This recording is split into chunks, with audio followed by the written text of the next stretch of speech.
All right there. It's time to make a wish.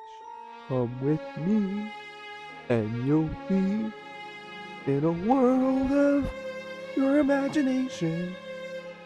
What you'll see about defy fascination. Oi, Willy Wonka is a magical world full of candy and cavities. It was based on the Roy Dahl novel that ended up becoming an entire franchise on its own. And today I'm going to be talking about the movies and candy. Willy Wonka has been a special moment in my childhood. I remember watching on VHS tape when I was a baby. And I'm talking about the 1971 film by Mel Stork, who's known for making documentary features before signing on to this film. When the book came out in 1964, of course it was going to be made into a feature film, and the author itself was going to be the writer. Unfortunately, he hated the final project because of how it wasn't as close to his little book material it could be. Gene Wilder portrayed as Willy Wonka after his success from the producer, directed by Mel Brooks. I'm wet! I'm wet! I'm hysterical and I'm wet!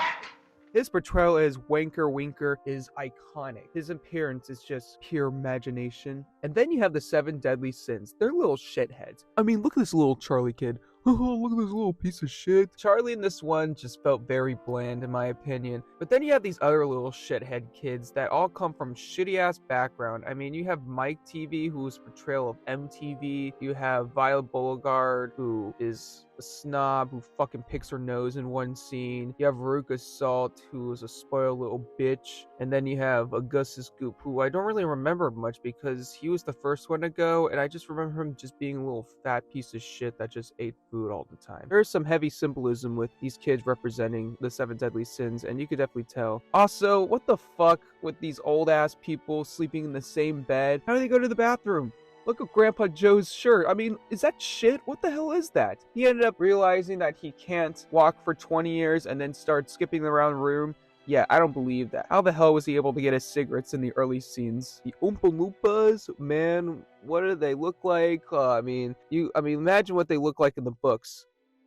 Oh shit, never mind. Is that fucking blackface, dude? One thing I want to say about that intro is just, man, look how magical that intro is with the whole process of how chocolate was made. But what I also really like about this feature is the production design. Yeah, it might look a little outdated with the chocolate, but everything else, I mean, it has like that 70s vibe. The music, I gotta say, is one of the best things that I love about this movie. Everything about it just screams of movie magic. Unfortunately, it came out during a terrible time, which became a box office bomb. It being released during the new wave of cinema. The reason why the film was made is so Quaker Oats would release their own set of Wanka bars on public shelf, but ended up not going through due to production problems of how they were trying to make the chocolate. Chocolate?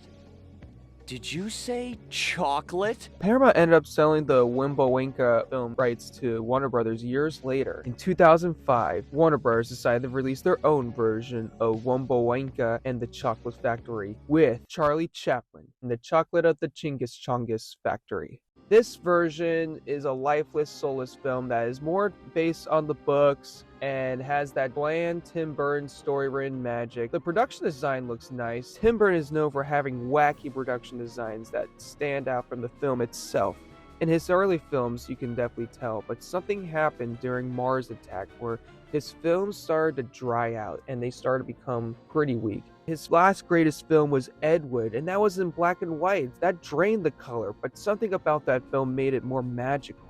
Even though this film is desaturated with colors, it also did it with its writing. Johnny Depp is the best part as Wimbo Winker. He carries out this Michael Jackson vibes, which creeps out a bunch of little kids and even adults at times. This actor is a chameleon. His scenes steal the show, but also Charlie Chaplin in this film is portrayed by the Good Doctor. I am a surgeon! I am a surgeon!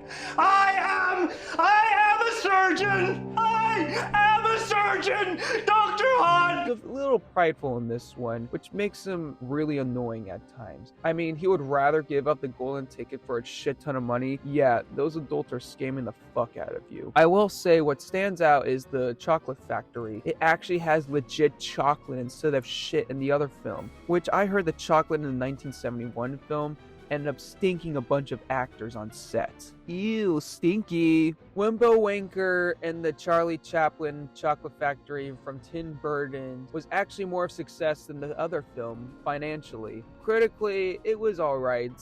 I mean, it's more towards the book, but it ended up changing one thing I didn't know that it did in the other film, giving Wimbo Wanker an origin story. You get to see when he was a child and he had a father who was a dentist and ended up running away to start his own chocolate chumbo factory. Other than that, the kids are little shitheads again. I like Mike TV in this one. He ended up saying the R word in one scene, and they ended up getting a PG rating for that. A retard figured out.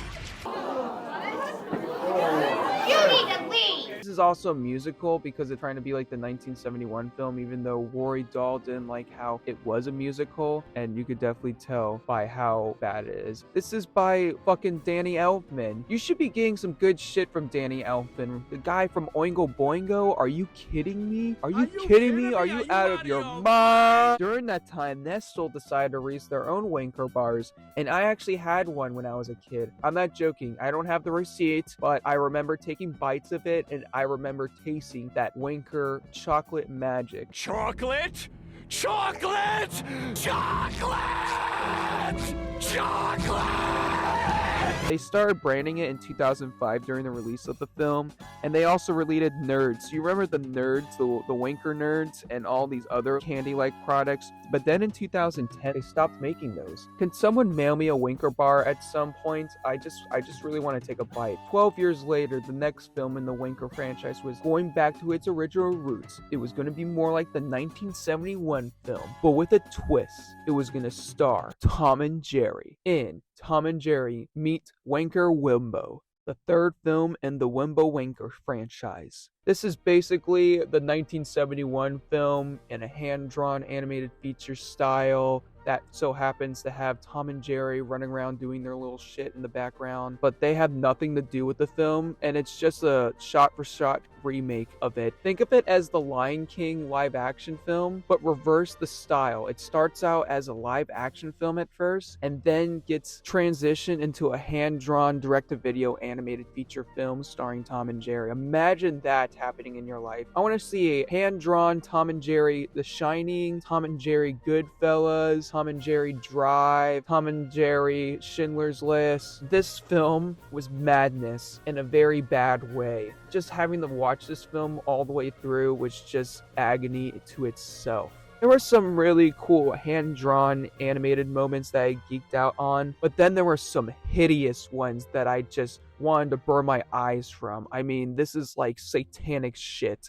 Who designed these characters? This was during a time when Tom and Jerry was making a bunch of direct-to-video films that were crossing over. They did one with Wizard of Oz. You can definitely tell that this was just a weird experimental trend that Warner Brother Animation was doing at that time, before they were cooking the real meal on the table. And that real meal was the actual origin story of Wimbo Wonka, one that changed millions of lives during its release. When I saw this film, it definitely changed my life in a very depressing way. I didn't know Wimbo Wanker had 3 brothers, all of which were wrestlers. Are you kidding me? This is awesome. Before he started a chocolate factory, he ended up becoming a very successful wrestler with his brothers. But tragedy struck when all of his brothers died in unfortunate events, making it a very depressing experience that made my heart broken on the way home. I can't believe Wimbo Wanker made me really connect with my brothers and chocolate in a very emotional way. It is the most heart-wrenching